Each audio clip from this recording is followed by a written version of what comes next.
Olá pessoal, essa semana a gente vai dar continuidade às atividades do regime especial de ensino da rede estadual na disciplina de língua inglesa. Nossa tarefa essa semana é estudar o tempo verbal simple present, pelo menos uma introdução básica. E hoje a gente vai ver em que situações a gente usa o simple present, com destaque para duas delas. A primeira se refere a ações rotineiras, Então, a gente tem um exemplo aqui. I go to school by car.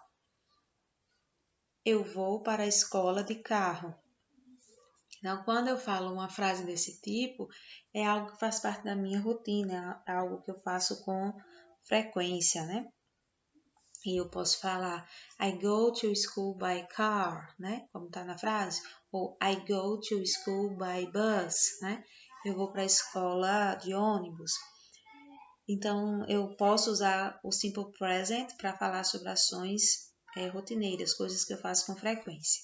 Uma outra situação em que eu posso usar o simple present é a situação em que eu quero falar sobre verdades gerais, Sobre verdades universais. Por exemplo, birds fly, Pássaros voam. Uma verdade geral, um conhecimento universal. Então, quando eu quero fazer uma afirmação que trata desse assunto, eu posso usar o tempo verbal simple present. Agora, a gente vai ver como formar uma frase afirmativa no simple present, Qual é a estrutura que eu preciso usar para fazer uma frase afirmativa? Então, aqui é muito simples, Eu preciso lembrar de usar o sujeito e, em seguida, o verbo sem o to, Depois do verbo, eu posso ou não utilizar algum complemento para a minha frase. Então, por exemplo, quem pode ser sujeito, Eu vou destacar aqui todos eles, que a gente já viu que vocês já conhecem, mas aí a gente revisa, Então, I, you, he, she, it. Lembrando sempre que esses três, He, she, it, eles são a terceira pessoa, eles representam a terceira pessoa do discurso, e quando a gente vai fazer a forma afirmativa, vai haver alteração na forma verbal para esses sujeitos, E como eu falei, he, she, it se refere à terceira pessoa, eu posso ter o pronome, he ou she, ou eu posso ter um nome de pessoa, Lucy, John, Jonathan, compondo a frase. Depois eu tenho we, you, they. Então, a gente vai ver a forma verbal para cada um desses pronomes, Então, voltando ali à estrutura da forma afirmativa, a gente tem o sujeito mais o verbo sem o to, O que é o verbo sem o to? Eu trouxe aqui alguns exemplos. Eu tenho o verbo to work, que significa trabalhar.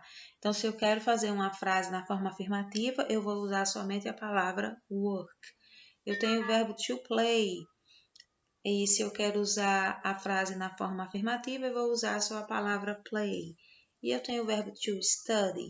E se eu quiser fazer uma frase na forma afirmativa, eu vou usar somente study, sempre sem usar a partícula to. Então, eu tenho aqui dois exemplos. I work in a bank, em que eu usei a palavra work, que já aparece aqui no nosso slide. I work in a bank, eu trabalho em um banco, ou eu posso dizer a segunda frase, he lives in a small city, ele vive em uma cidade pequena. Então, como eu falei, existe uma diferença, que vocês lembram, que é o acréscimo da letra S aí na terceira pessoa, Quando eu falei he lives, automaticamente eu preciso acrescentar a letra S. Na frente aqui, as regras no que se referem à ortografia na forma afirmativa no tempo verbal simple present, Então, a regra geral é o seguinte: acrescentamos uma letra S à forma básica do verbo na terceira pessoa. Então, eu tenho aqui dois exemplos. He lives in Araruna e Lucy works in a bank.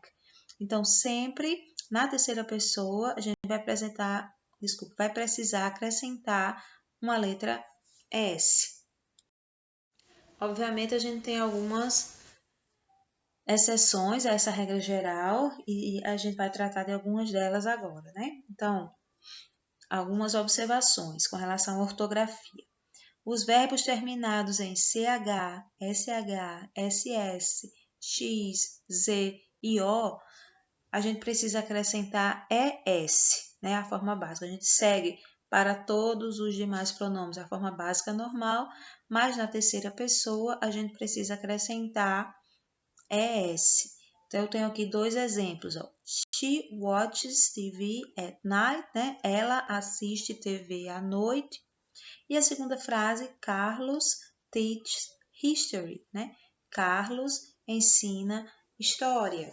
Então, são duas situações em que a gente usou esse exemplo, né? Nesse caso aqui, a gente tem exemplos dos verbos que terminam com CH, to watch e to teach. E aí a gente acrescenta ES na terceira pessoa, na forma básica, na terceira pessoa. Por último, as observações que a gente vai ver são os casos em que o verbo termina em Y e antes do Y a gente tem uma consoante, né? Então, quando esse caso acontece, a gente elimina o Y, tira o Y da terceira pessoa e acrescenta IES. E aqui a gente tem um exemplo. Alice studies English at night. Então, o verbo eu tenho to study, né? Termina com a letra D e com a letra Y, ou seja, o Y, e antes do Y tem uma consoante. Quando isso acontece, eu preciso retirar o Y e acrescentar IES. Por fim, eu queria deixar com vocês um roteiro de aulas, né, para essa semana, um roteiro de estudos, que constitui o seguinte: vocês precisam assistir essa aula, né? Se precisar, vocês revisam. Depois vocês podem acessar a apostila, que eu vou deixar na sala. Depois vocês podem responder a atividade, né? Mais um formulário de atividades que conta ponto de acesso, né, à plataforma. E por fim tem o fórum de atividades e na verdade um fórum mais de dúvidas, né? Eu coloquei aqui. Caso vocês tenham alguma dúvida, vocês podem perguntar lá na plataforma do Google Classroom ou podem entrar em contato comigo diretamente pelo WhatsApp. Boa semana para todos!